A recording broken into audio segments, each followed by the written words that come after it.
Kitab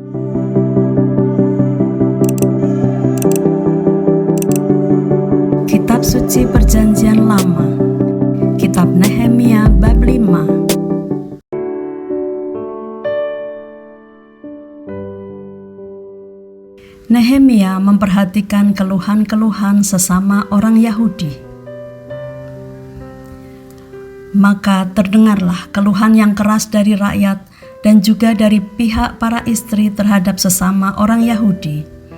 Ada yang berteriak, "Anak laki-laki dan anak perempuan kami banyak, dan kami harus mendapat gandum supaya kami dapat makan dan hidup." Dan ada yang berteriak, "Ladang dan kebun anggur dan rumah kami gadaikan untuk mendapat gandum pada waktu kelaparan." Juga ada yang berteriak, "Kami harus meminjam uang untuk membayar pajak yang dikenakan raja atas ladang dan kebun anggur kami. Sekarang, walaupun kami ini saudara sedaging dengan saudara-saudara sebangsa kami, dan anak-anak kami sama dengan anak-anak mereka, namun kami terpaksa membiarkan anak-anak lelaki dan anak-anak perempuan kami menjadi budak, dan sudah beberapa anak perempuan kami harus membiarkan diri dimiliki orang. Kami tidak dapat berbuat apa-apa karena ladang dan kebun anggur kami sudah di tangan orang lain." Maka sangat marahlah aku ketika ku dengar keluhan mereka dan berita-berita itu. Setelah berpikir masak-masak, aku menggugat para pemuka dan para penguasa. Kataku kepada mereka, "Masing-masing kamu telah makan riba dari saudara-saudaramu." Lalu kuadakan terhadap mereka suatu sidang jemaah yang besar. Berkatalah aku kepada mereka, "Kami selalu berusaha sedapat-dapatnya untuk menebus sesama orang Yahudi yang dijual kepada bangsa-bangsa lain. Tetapi kamu ini justru menjual saudara-saudaramu supaya mereka dibeli lagi oleh kami." Mereka berdiam diri karena tidak dapat membantah. Kataku, "Tidaklah patut apa yang kamu lakukan itu. Bukankah kamu harus berlaku dengan takut akan Allah kita untuk menghindarkan diri dari cercaan bangsa-bangsa lain, musuh-musuh kita?"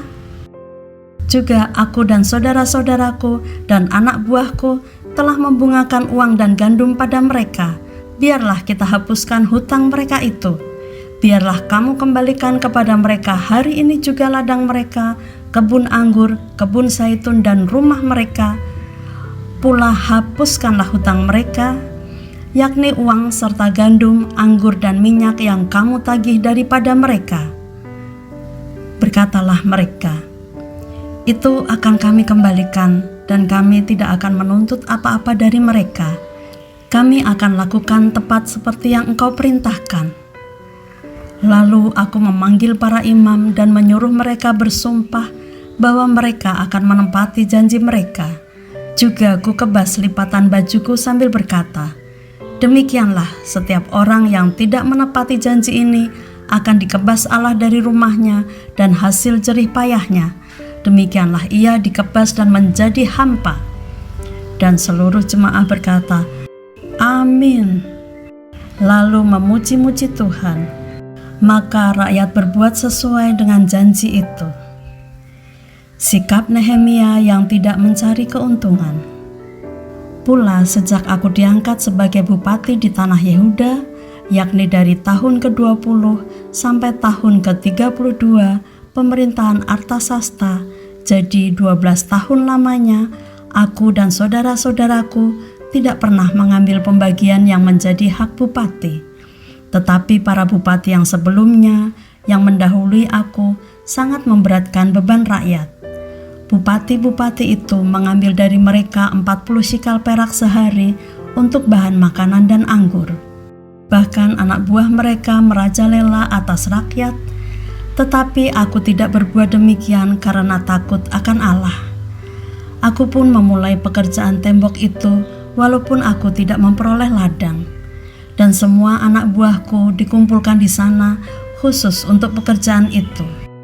Duduk pada mejaku orang-orang Yahudi dan para penguasa 150 orang, selain mereka yang datang pada kami dari bangsa-bangsa sekeliling kami. Yang disediakan sehari atas tanggunganku ialah seekor lembu, 6 ekor kambing domba yang terpilih, dan beberapa ekor unggas, dan bermacam-macam anggur dengan berlimpah-limpah setiap 10 hari. Namun dengan semuanya itu, aku tidak menuntut pembagian yang menjadi hak bupati, karena pekerjaan itu sangat menekan rakyat.